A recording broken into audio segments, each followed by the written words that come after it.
हमारी जो प्रश्नावली चली हुई है वो चली हुई है 15.2। उसमें 6 क्वेश्चन हमने कर लिए थे। क्वेश्चन नंबर 7 में देखेंगे अब। क्वेश्चन नंबर 7 में हमें दिया हुआ है एक वर्त के चतुर्थांश का क्षेत्रफल ज्ञात कीजिए जिसकी परिधि 22 सेमी है। यहाँ चतुर्थांश की परिधि नहीं दी हुई है, यहाँ वर्त की परिधि दी हुई है। वर्त की जो परिधि दी हुई है वो 22 दी हुई है और वर्त की परिधि का सूत्र होता है 2πr। 22 पाई का मान 22/7 और आर का मान निकालना है हमें।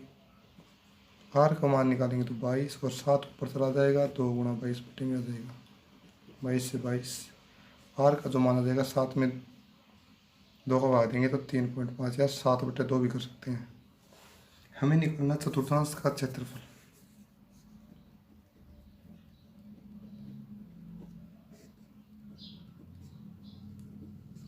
चतुर्थांश का जो क्षेत्रफल होता है वो होता है πr²/4। वर्त का जो होता है चौथा हिस्सा। पाई का मान 22/7, आर का मान है 3.5 गुणा 3.5 गुणा 4 में आ जाएगा। 7 से काटेंगे तो आ जाएगा 0.5। कौन से भी को काटते हैं इनमें से? 22 को 0.5 से क्या 11, 11 को 3.5 से क्या तो 38.5 और बट्टे में है 4। 38.5 में 4 का भाग देंगे तो 9.625 सेमी स्क्वायर। क्वेश्चन नंबर 8 है हमारा। 8 का क्वेश्चन है एक घड़ी की घंटे की सुई 5 सेमी लंबी है। आर का जो मान दिया हुआ है 8 के क्वेश्चन में, आर का मान दिया हुआ है 5 सेमी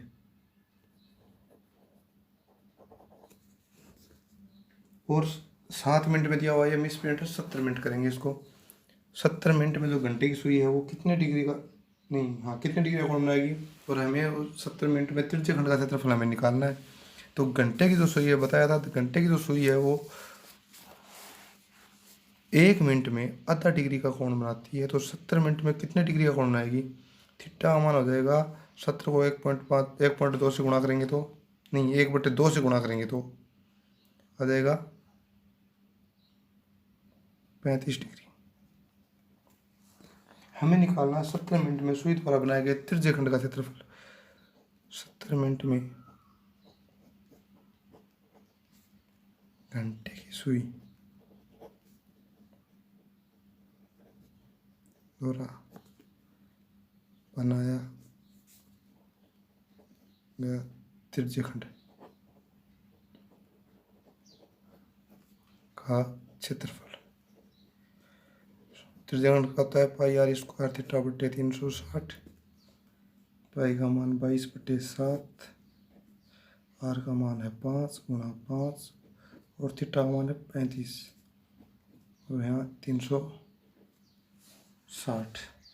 काट दें इनको, 7 को इससे काटें तो 5।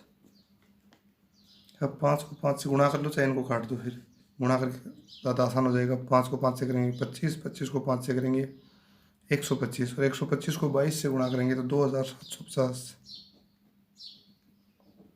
और बट्टे 360 इससे कट जाएगा। 275 में 36 का भाग देंगे तो आएगा 7.638। हम इसको, ये संख्या 5 से बड़ी है, 5 से बड़ी है तो 1 बढ़ा सकते हैं तो 7.64 सेमी स्क्वायर कर सकते हैं। Question number 9। क्वेश्चन नंबर 9 में दिया हुआ है हमें कि एक आकृति दी हुई है, आयताकार आकृति कोई, और इस आकृति में 3.5 सेमी के 4 चतुर्थांश काटे हुए हैं, कोने काटे हुए हैं और ये जो एरिया है इसका क्षेत्रफल हमें निकालना है।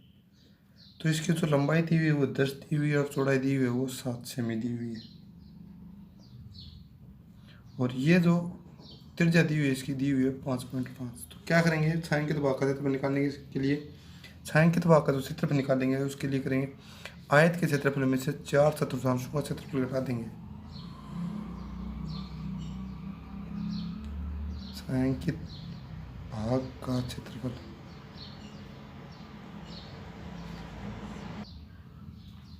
इसका हो जाएगा आयत का क्षेत्रफल माइनस 4/4 का क्षेत्रफल।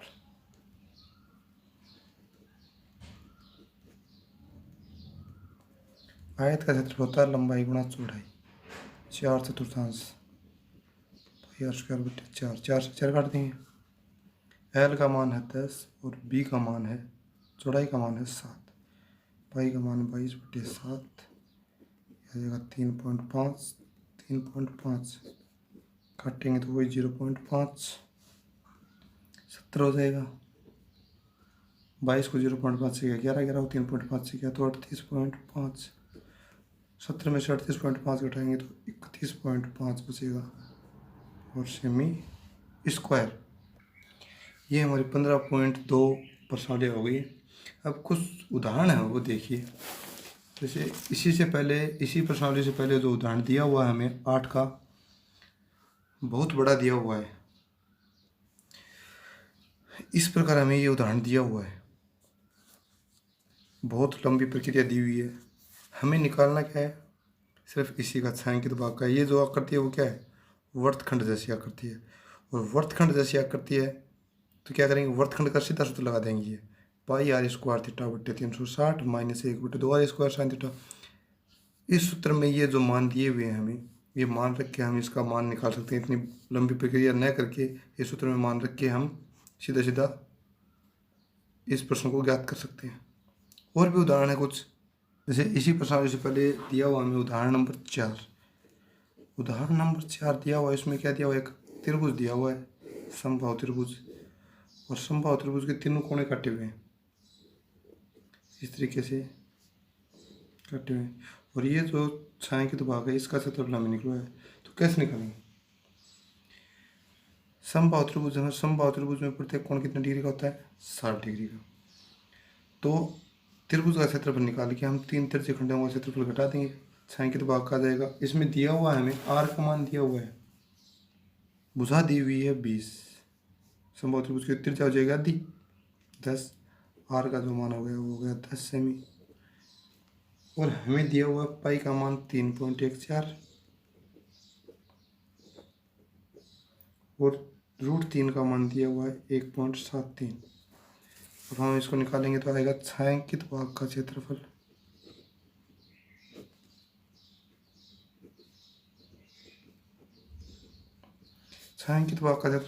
निकालेंगे तो आएगा समबाहु त्रिभुज का क्षेत्रफल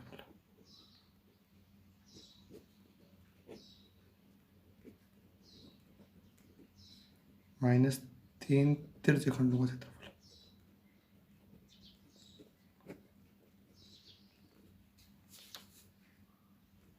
समबाहु त्रिभुज का क्षेत्रफल होता है भुजा √3/4 भुजा स्क्वायर 3, और तिरछे खंड का होता है पाई आर स्क्वायर थीटा बटे 360। √3/4 भुजा का मान दिया हुआ है 20, स्क्वायर 2 बार, 3 पाई का मान 3.14, आर का जो मान दिया हुआ है वो दिया हुआ है 10 गुणा 10, थीटा का मान है 60 बटे 360, 4 से कटेंगे 5, 20 5 100, √3 का मान दिया हुआ 1.73 गुणा 100 माइनस 6 6 36, इसको काटेंगे तो 2 बार, 2 से काटेंगे तो 5, 5 है 50, 50 को करेंगे 3.14 से गुणा तो कितना देगा 157, 1.73 को गुणा करेंगे 100 से 173, 173 में से 157 घटाएंगे तो कितना आएगा 16 सेमी स्क्वायर। एक उदाहरण और है हमारे पास 15.1 प्रश्नावली से पहले हमें उदाहरण नंबर 3 दिया हुआ है, साइकिल के पहिया। एक साइकिल का पहिया 11 किलोमीटर चलने पर 5000 चक्कर लगाता है, पहिए का व्यास ज्ञात कीजिए। उदाहरण नंबर 3, 15.1 से पहले है 11,000 किलोमीटर, 11 किलोमीटर है 5,000 चक्कर। तो 5,000 चक्कर लगाने में तय दूरी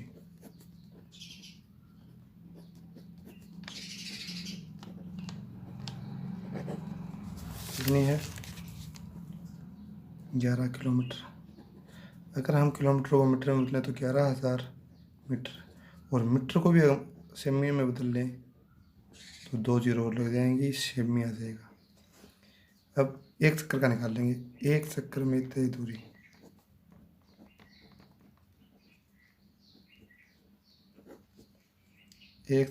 दूरी हो जाएगी, इसमें भाग दे देंगे 5,000 का, 3 जीरो से 3 जीरो, 1100 में 5 का भाग देंगे तो 220 सेमी। और एक चक्कर में तय दूरी होती है 2 पाई आर। पाई का मान 22/7 गुणा आर बराबर 220। आर का मान निकालेंगे तो आ जाएगा 220, 7 ऊपर चला जाएगा, 22 दूनी 44। आर का मान निकालेंगे, 44 से काट देंगे, 4 220, 5 7 35 सेमी। हमें निकालना है पहिए का व्यास। पहिए की त्रिज्या आ गई 35, तो पहिए का व्यास कितना देगा? पहिए का व्यास आ जाएगा 2 गुणा त्रिज्या, 2 गुणा 35, 35 दूनी 70 सेमी। कल स्टार्ट करेंगे हम 15.3।